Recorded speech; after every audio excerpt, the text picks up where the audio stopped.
Tariff एक ऐसा शब्द जो इस वक्त दुनिया की राजनीति और अर्थशास्त्र पर छाया हुआ है। आपको पता ही होगा कि अमेरिका के राष्ट्रपति डोनाल्ड ट्रंप ने हाल ही में बहुत सारे देशों पर टैरिफ टैक्स लगा दिया, जिसके जवाब में बहुत से देशों ने भी अमेरिका के ऊपर टैक्स लगा दिया। और आज हालात ऐसे हैं कि अमेरिका और चाइना के बीच में एक ट्रेड वॉर शुरू हो गई है। जी हाँ, व्यापारिक जंग। तो सबसे पहले तो हम ये समझ लेते हैं कि टैरिफ होता क्या है। तो देखो, टैरिफ एक टाइप का टैक्स होता है जो एक देश दूसरे देश पर लगाता है उसकी आने वाली चीज़ों पर, यानी कि इंपोर्ट जो चीज़ें हो रही हैं उन पर टैक्स लगाता है।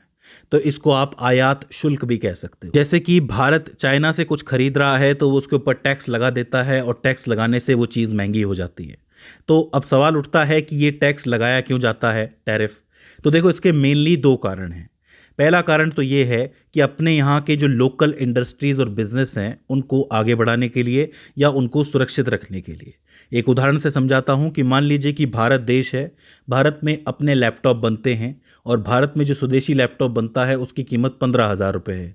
वहीं सामने आपके वियतनाम है, वो भी एक लैपटॉप बना रहा है जो कि 12,000 का है। तो अब वियतनाम भारत में अपने लैपटॉप बेचना चाहता है। अब आप बताओ कि लोग जो हैं वो कौन सा लैपटॉप खरीदेंगे? जाहिर सी बात है 12,000 वाला खरीदेंगे, सस्ता खरीदेंगे। तो ऐसे में होगा ये कि भारत में जो लैपटॉप बनाने वाली कंपनियां हैं वो धीरे धीरे ठप हो जाएंगी, ख़त्म हो जाएंगी, इंडस्ट्री पूरी ख़त्म हो जाएगी। तो भारत की सरकार सोचती है कि मैं ऐसा क्या करूं कि मेरे देश की इंडस्ट्री भी बची रहे और वियतनाम से मेरे संबंध भी सुधरे हुए रहें। तो क्या किया जा सकता है? तो भारत क्या करेगा, वियतनाम पे एक टैरिफ टैक्स लगा देगा। भारत कहेगा कि 12,000 का आपका लैपटॉप है, लेकिन इसके ऊपर 30% टैरिफ टैक्स आपको देना पड़ेगा। तो वो लैपटॉप कितने का हो गया? 15,600 का हो गया। तो इसका मतलब भारत का 15,000 का लैपटॉप है और वियतनाम का 15,600 का। अब आप एक चीज़ देखोगे कि दोनों कीमतों में ज़्यादा फर्क नहीं रहा। पहले 3,000 का फ़र्क था, अब 600 का फ़र्क रह गया है। तो ऐसे में लोगों के पास एक चॉइस आ गई। अब वो चाहें तो 15,000 वाला खरीदें या 15,600 वाला खरीदें। देसी खरीदना है तो देसी खरीदें, विदेशी खरीदना है तो विदेशी खरीदें। इससे क्या क्या फ़ायदा हुआ? पहला फ़ायदा तो ये है कि स्वदेशी कंपनी सर्वाइव कर गई, मतलब अपना लोकल बिजनेस सर्वाइव कर गया। दूसरा ये हुआ कि देश की जीडीपी भी बढ़ेगी, कि अगर आप देश का लैपटॉप खरीदते हो तो देश का पैसा देश में रहेगा। संबंध भी खराब नहीं होंगे, कि ऐसा नहीं है कि वियतनाम के लैपटॉप की कीमत इतनी बढ़ गई है कि लोग वियतनाम का लैपटॉप ही नहीं खरीद रहे हैं। खरीदने वाले खरीदेंगे, 600 रुपये का ही तो फ़र्क है, खरीद सकते हैं। इसके अलावा रोज़गार बढ़ेगा कि भाई लैपटॉप की जो इंडस्ट्री है वो सर्वाइव कर गई तो यहाँ पे रोज़गार भी बढ़ जाएगा कि लोगों को नौकरी देनी है।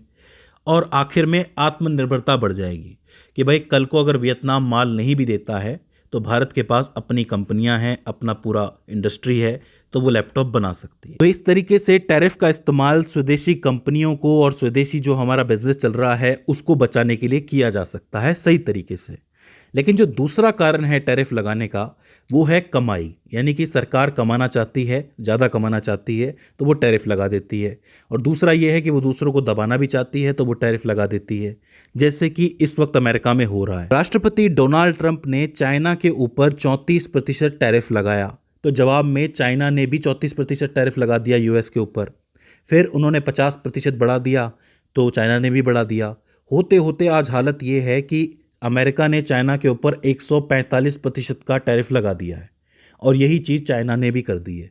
तो इसका मतलब अभी स्थिति इन दोनों के बीच में वॉर की बन गई है और इसे ही ट्रेड वॉर कहा जाता है कि आप ज़्यादा कमाने के लिए और दूसरे को दबाने के लिए ज़बरदस्ती उसके ऊपर टैक्स लगा रहे हो। अब देखो, व्यापार तो एक पूंजी है, व्यापार एक तरीके से पूरी दुनिया के लिए ज़रूरी है क्योंकि हम सभी लोग जी रहे हैं, हमें एक दूसरे की ज़रूरत है। अब ऐसे में व्यापार को जितना फ्री रखा जाए उतना ही अच्छा है, लेकिन अगर आप किसी को दबाने के लिए उसके ऊपर टैक्स लगाओगे तो ये बात ठीक नहीं है। तो चाइना के ऊपर लगभग 145% का टैरिफ है। जो लोसोदो देश है उसके ऊपर 50% का है। कंबोडिया पर 49%, लाओस पर 48%, म्यांमार पर इन्होंने 44% का लगाया है, मॉरिशस के ऊपर 40%, गुआना जो कंट्री है उसके ऊपर 38% लगाया है, बोत्सवाना पर 37%, बांग्लादेश पर 37% और बोस्निया और हर्जेगोविना जो कि बाल्कन कंट्रीज़ हैं उनके ऊपर भी 35% का टैरिफ लगा हुआ है।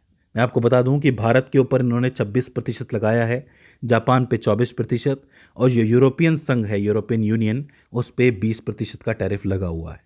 तो इसका मतलब क्या हुआ? इसका मतलब है कि आप ज़्यादा कमाना भी चाहते हो और सामने वाले को दबाना भी चाहते हो। अब जाहिर सी बात है कि इतना टैक्स लगेगा तो चीज़ें अपने आप ही महंगी हो जाएंगी। महंगी हो जाएंगी तो इसका सीधा असर किस पे पड़ेगा? आम जनता के ऊपर पड़ेगा। कि कोई विदेशी चीज़ आ रही है, वो बहुत ज़्यादा महंगी हो गई है टैरिफ की वजह से, तो वो खरीदेगा कैसे? तो इसलिए टैरिफ का इस्तेमाल तरीके से करना ज़रूरी है जिससे कि किसी को तकलीफ ना हो। पॉलिटिशियंस का क्या है, बिजनेसमैन्स का क्या है, वो तो देख लेंगे। आम जनता इसके अंदर पिसेगी और इस वजह से एक बड़ी मंदी आने का भी आसार दिख रहा है। तो दोस्तों, ये हो जाता है टैरिफ। आई होप आपको समझ में आया होगा। अगर इसके बाद भी इसके अंदर आपको कोई क्वेरी आती है, कोई दिक्कत आती है, तो आप हमें कमेंट सेक्शन में बता सकते हैं। तो दोस्तों, आज की इस वीडियो के अंदर बस इतना ही। See you in the next one.